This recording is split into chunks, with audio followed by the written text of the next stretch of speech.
Benjamin here with a very special guest, and hopefully we'll be doing this before the rest of the Knicks playoff games.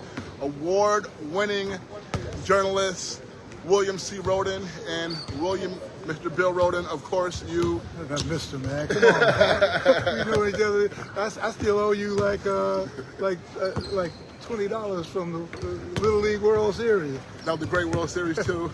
All Black Chicago Little League team. Right. And that was also Monet Davis was playing that year too. Right. Yeah. Great Monet Davis. Yeah. Yes. And you and Monet Davis also ended up going to HBCU, like the both of us, HBCU. Right. So now Madison Square Garden here, game 2. Last game was a disaster. You have been covering Knicks playoff games since the 80s, 90s, right. New York Times. You've seen it all. So your thoughts and now with Anscape. but that was all right. Man, that was a disaster of all disasters. You know, I mean, there have been a lot of disasters, but that was an ultimate disaster. You know, and I kind of saw it coming. You know, but here we are. That's a good advantage of a 7-game series. It ain't like the Final Four when you have a night like that and it's over. Like you have a night like that in the NBA and you can live another day.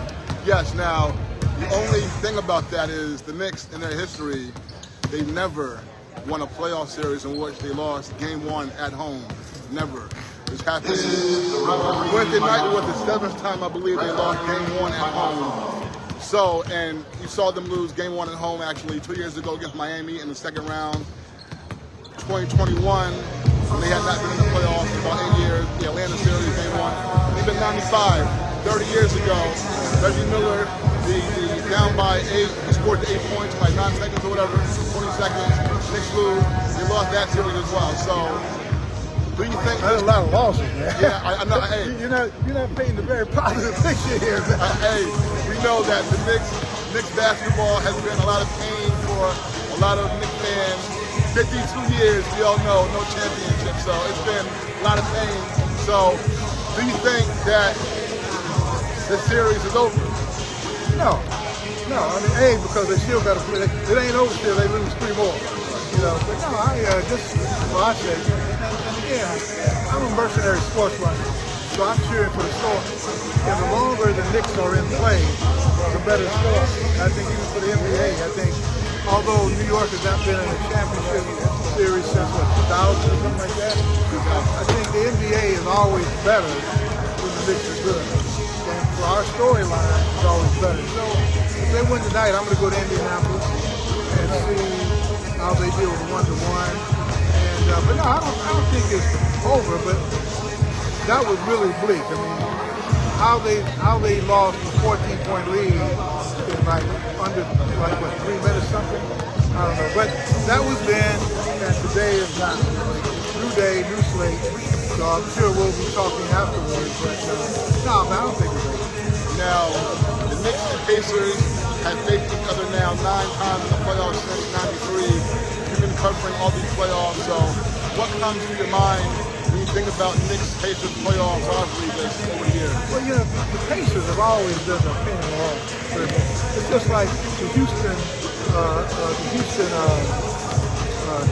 baseball team. The Houston Astros have always been a pain in the ass to the Yankees. Yeah. So those teams, and obviously everybody remembers Reggie Miller.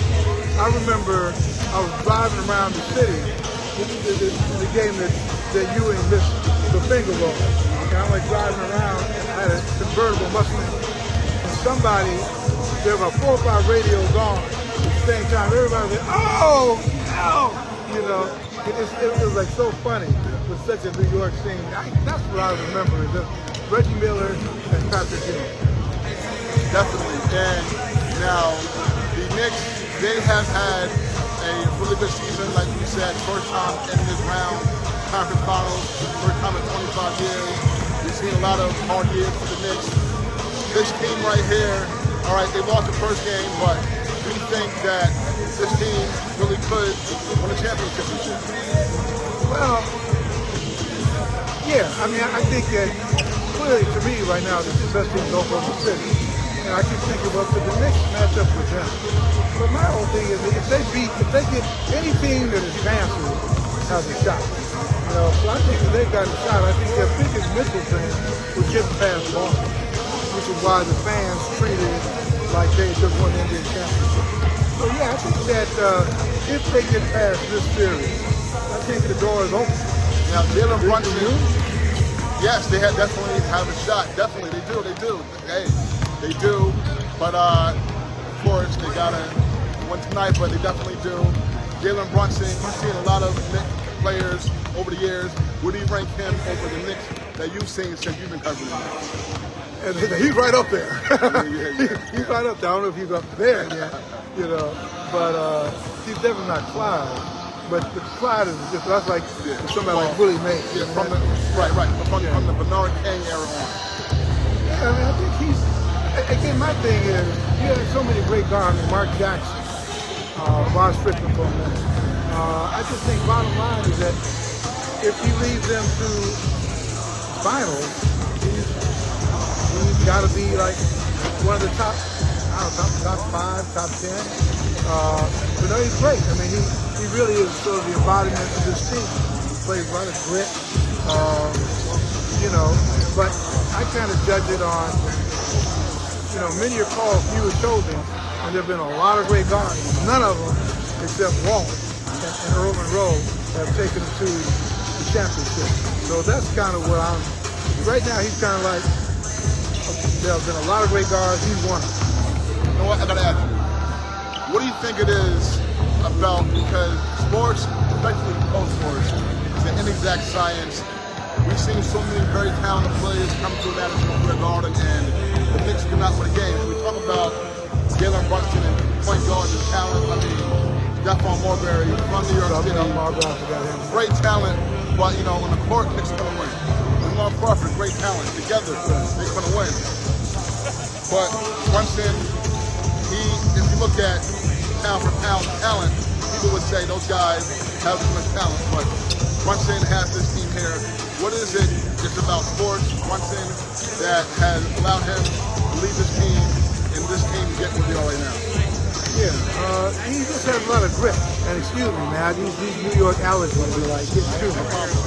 But yeah, you know, I mean, he's not the biggest, you know, you heard, not the biggest, not the strongest, not the fastest, but he's just got grit. And I think it helps that his father played professionally and kind of coached him up. And he's very smart, man. He's like a very cerebral and articulate player, you know, and you talk about his footwork is great. He's a chess player. You know, he plays chess, while a lot of people play checkers. So, what is Halliburton? If he's playing chess, what is Halliburton playing? So, yeah, but I just think it's the grit and all that. We have to talk about Halliburton. I guess you're going to ask me about that. But Brunson is great. He's got a lot of grit, but Halliburton is great too. Yeah, you know what? I'm going to get to Halliburton, and I got to tell you, I watched you so many years on fourth quarters every Sunday morning. I enjoy watching you guys talk about all the sports happenings of the day. So it's great to talk to you before game 2 here. This huge game 2. And Tyrese Halliburton, he was voted by his peers as the most overrated player in the NBA. So what are your thoughts on that? They did that because a lot of people just didn't like him. You know, I mean, he's got a particular style that's not everybody's cup of tea. You know, like the choke thing and all that. You know, and I was just thinking about that today about his father, who got an indefinite ban. I said, you know what? That's where he got it from. You know, that kind of, you know, we are our father's children. But I think a lot of people just did not like, they just don't like him. They don't like his style. But he's going in the postseason. You know, that's like you talk about sport. That's the great thing about sport, is that you either do it or you don't do it. And he's doing it. Now, you talk about this game. You've seen a lot of tough losses. There's no tougher way to lose than how the Knicks lost on Wednesday in game 1. You've seen a lot of teams take hard losses like that. Mentally, it can do a lot to you. Sitting around for 2 days, the city is down. People people are going crazy, losing their minds. How easy or tough is it for you guys to come out here 2 nights later in front of this packed house and put it behind them and be a really good Indiana team? Samori, we're going to find out in 94 minutes and 44 seconds. That's the beautiful thing that I don't know. It's not like we're in a Broadway theater and we know that, Denzel's doing Othello and we know, oh yeah, well, he's going to kill Desdemona. I mean, we don't know. That's the beauty of it. We're all just kind of waiting to find out. Yeah, you're right. That's the beauty of it. Okay, and last one before we get ready to watch this game. What are some of your favorite memories about covering NBA playoff basketball? The series that year, I think Sprewell and those guys, that was great. The great Steve Sharmy. Yeah, no, that was great. That playoff year was great. The year they went to the finals was great. And what I do remember, of course, is John Starks just passed by. Yeah. It was in Houston. I couldn't believe it. Yeah. I remember that. But John is gone to do great things, and everybody's gone to the beach. Right. Okay, so you were in Houston, then you'll be in Indiana for game 3 and 4, and we'll talk again when this game ends here tonight. Game 2, Eastern Conference Finals, Knicks-Pacers. Knicks need to get a big one. So, Samori Benjamin for the legend, William C. Rhoden. We'll talk to you all after the game. All right,